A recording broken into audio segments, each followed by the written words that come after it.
There are different types of inspections that are done for corrosive drywall, Chinese drywall. In fact, there's a lot of different inspections that have been out there.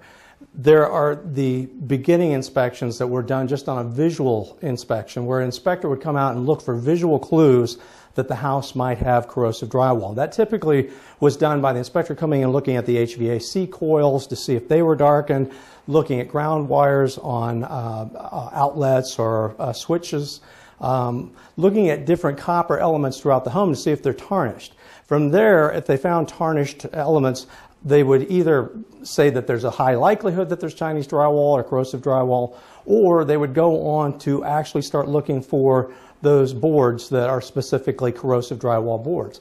All that inspection did was say that the house has corrosive drywall somewhere. It didn't do anything to say you specifically have corrosive drywall in these locations.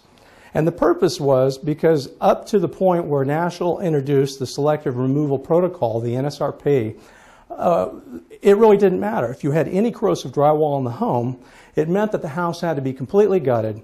All of the wiring, all of the plumbing, the HVAC, everything was pulled out, all the drywall. It made just a tremendous amount of cost and work to resolve the problems. Once NSRP, National Selective Remediation Protocol, came out from National, it made it so that we had to be able to take the inspection further. We had to be able to look at the home and test specifically for the locations of where the corrosive drywall was. And that's where the XRF mapping inspection comes in, where we map out exactly where we find the corrosive drywall so it can be removed.